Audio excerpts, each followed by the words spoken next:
Olá, seja bem-vindo à RDTV. Eu converso agora com o Eduardo Macedo, que é do Instituto de Pesquisas Tecnológicas de São Paulo, e vai falar um pouquinho com a gente sobre esse evento de gestão de risco aqui, promovido pelo Consórcio Intermunicipal do Grande ABC. Eduardo, de um modo geral, vocês discutiram ações para prevenir situações de risco na região, principalmente nas épocas de chuva, não é isso? Como é que foi essa discussão? Quais foram as ações que vocês conseguiram tomar como preventivas a partir de agora? Eu acho que a principal delas é entender que a questão do risco, ela não se refere só à questão das chuvas, né, na época de chuvas. Nós temos que estar preparados para evitar que uma área de risco, por exemplo, se forme. Ou seja, a gestão de risco, ele é um assunto que se insere dentro da administração pública como um todo, como a saúde, como a educação. E não é um assunto só para a época de chuva. Acho que essa é a principal conclusão que nós tiramos hoje. Pelo que você percebeu nas discussões aqui com membros de diversas cidades, são 7 cidades no ABC, você considera que a região, de certa forma, até aqui estava preparada para situações de risco, ou a partir daqui algumas ações vão realmente preparar a cidade para um novo momento? Sempre tem algo para melhorar. Eu não tenho dúvida que a região do ABC é uma região diferenciada, embora nós tenhamos algumas cidades com estruturas muito boas e algumas cidades muito mais simples, né? Então a gente precisa, e foi uma das conclusões que nós tiramos, equilibrar um pouco mais esse jogo, né? Cidades menores, com menores equipes, menores estruturas, precisam de um up, né? Precisam melhorar mais. E as cidades que estão bem, estão ótimas, sempre há alguma coisa que pode ser melhorada. Mas o ABC está indo bem, eu acredito bastante numa melhora futura, mas eu acho que tem coisas boas já. Pelo fato de você ser de uma área de pesquisa, quais foram as maiores deficiências ou as áreas que mais precisam de melhorias que você encontrou aqui? Eu acho que é a questão da organização das 7 cidades juntas. Efetivamente, o que acontece numa cidade influencia muito a outra cidade. Hoje você não tem mais uma inundação que é só de São Bernardo, né? Ela vai para Santo André, ela vai para São Caetano e vai para São Paulo. Você não tem áreas de risco que sejam de uma cidade só e mais do que isso, não tem moradores de uma cidade só. Os moradores transitam entre uma cidade e outra. Ou seja, a organização das 7 cidades como um ente só, trocando ideias, trocando materiais, trocando políticas e uma ajudando a outra, eu acredito que seja a principal ação que tem que ser tomada.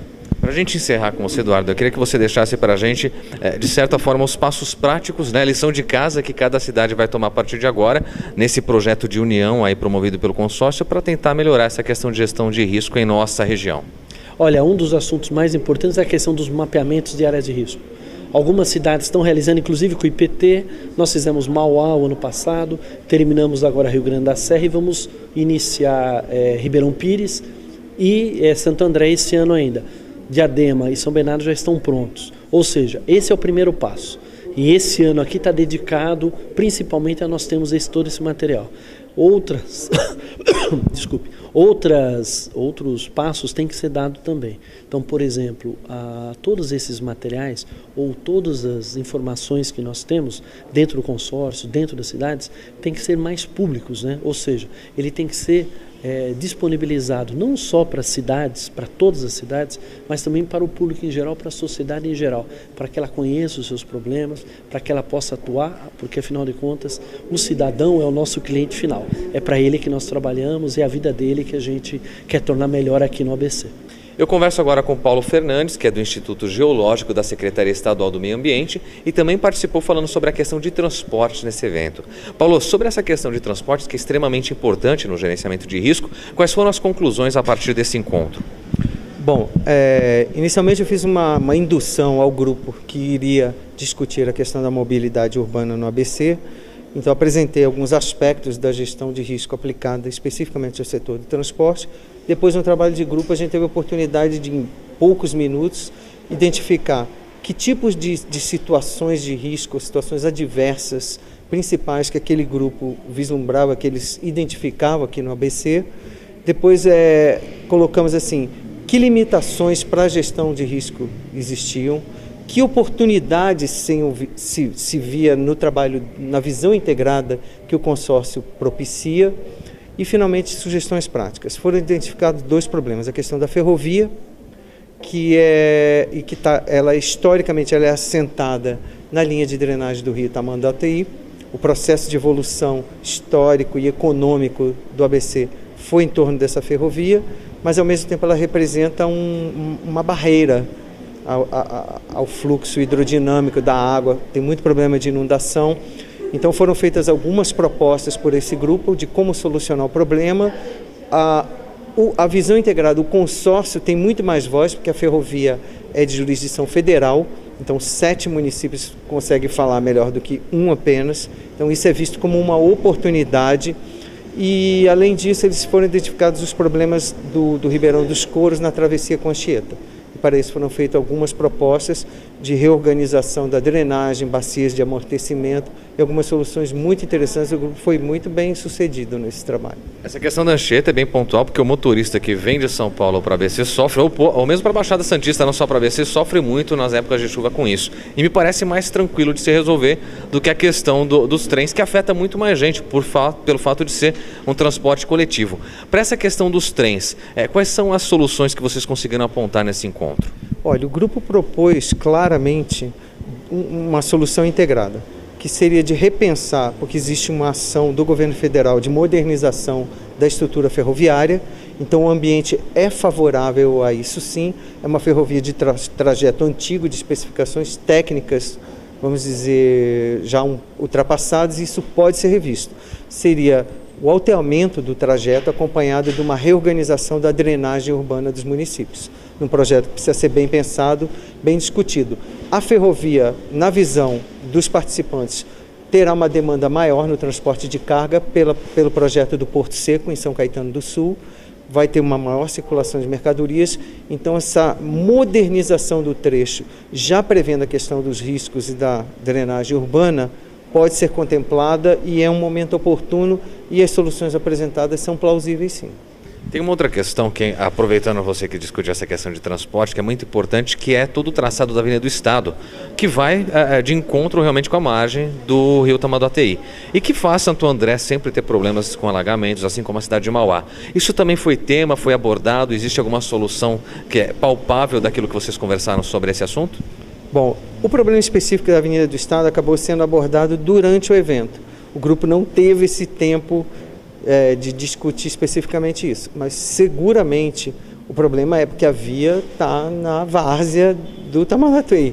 Então o que se precisa ser repensado é o controle da cheia dos afluentes que chegam no rio Tamanduateí e as soluções do encontro, tanto do Ribeirão dos Couros com dos meninos e dos meninos no Tamanduateí, porque a urbanização fez com que esses dois encontros dessas duas drenagens ficassem em 90 graus, o que é inadequado, cria uma situação de remanso da água. Então, se isso for corrigido, já será vai mitigar um pouco os problemas da cheia da Avenida do Estado. Paulo, imagino que num evento desse as pessoas saiam sempre com muitas dúvidas e ao mesmo tempo bastante vontade de fazer a coisa andar, de mudar a situação que a gente encontra no ABC. De um modo geral, o que você conseguiu identificar junto com os participantes como os maiores desafios no que diz respeito à gestão de riscos de transporte na nossa região? Bom, a solução de transporte, o consórcio cria uma visão integrada que é interessante, como eu disse. A solução de transportes ou da infraestrutura de transportes para esses municípios passa sim por uma visão regionalizada ou amalgamada pelo consórcio. Então eu acho que eles saíram bem empolgados com a possibilidade de que sejam estabelecidos grupos temáticos que estudem cada proposição dessa mais a fundo para levar essas proposições para as coisas que extrapolam a esfera do próprio consórcio ou dos municípios, como o governo do estado, o governo federal, e essa perspectiva da visão integrada, da interlocução que o consórcio é capaz de atingir, eu acho que isso criou um ambiente que é bem propício, e eu particularmente, que estudo isso, trabalho com isso há mais de 20 anos da minha vida, acho que o consórcio, digamos, tem a faca e o queijo na mão. Porque 7, falando juntos, com a força econômica, a pujança econômica que esses municípios têm, eles passam a ter uma capacidade de diálogo e de interlocução que sozinhos eles não vão conseguir. Então eu espero que eles aproveitem esse bom momento, essa motivação que o evento aqui trouxe, estabeleça os grupos, crie metas para esses grupos e possa em pouco tempo chegar com um grupo de proposições para serem encaminhadas para os prefeitos, que em nome do consórcio pode levar essas questões maiores adiante, tanto para o governo do estado como para o governo federal. Paulo, eu quero encerrar com você justamente falando sobre isso. Você falou de algumas demandas que vão ser startadas a partir do evento. De um modo geral, cada município, cada participante saiu daqui com algum tipo de lição de casa, alguma situação que eles vão dar encaminhamento já, para que a gente tenha alguma situação, digamos, plausível a partir desse ano ainda? Olha, eu acredito que sim, porque a gente tinha um bom número de secretários de planejamento, de obras, de habitação aqui reunidos, e outros que eram coordenadores ou chefes de departamentos de defesa civil. Então nós temos dois quesitos, duas lições de casa ou duas demandas estabelecidas. Uma para esses secretários, que está na parte de planejamento, de um melhor regramento de uso e ocupação do solo. Vários estão implementando os planos municipais de redução de risco, que estão sendo encaminhados, precisa ser transformado em legislação, e isso tenho certeza que vai ser encaminhado. E, por outro lado, as defesas civis, que é a resposta à emergência, aquela situação de lidar com a situação de risco que se estabelece no tempo das chuvas, e com isso foram várias experiências foram trocadas aqui, alguns mais adiantados, outros menos, mas essa troca eu acho que permite aperfeiçoar, e eu acho que também a visão de conseguir lidar com esses problemas em conjunto. O próprio Instituto Geológico deve dar um curso de mapeamento de inundações para o pessoal do consórcio. Não sei se vai ser possível ainda nesse segundo semestre. Acredito que sim, eles já estiveram lá, participaram de alguns eventos promovidos pelo Banco Mundial, que a gente abrigou esses eventos, tiveram muito interesse nesse mapeamento, o que vai ao encontro da necessidade de capacitação das equipes. O Instituto está na política dele propiciar essa capacitação e treinamento, então isso é uma outra demanda, uma outra lição de casa, que eu acredito que vai adiante em breve. Paulo, muito obrigado pela entrevista, pelo projeto, e a gente vai acompanhar não só os passos, mas quem sabe as soluções num futuro bastante próximo. Perfeito. Eu que agradeço a oportunidade, um abraço a todos. Bom trabalho. Obrigado, muito obrigado a você que acompanha essa entrevista. Lembrando que outras estão à sua disposição em nosso site, reporterdiario.com.br.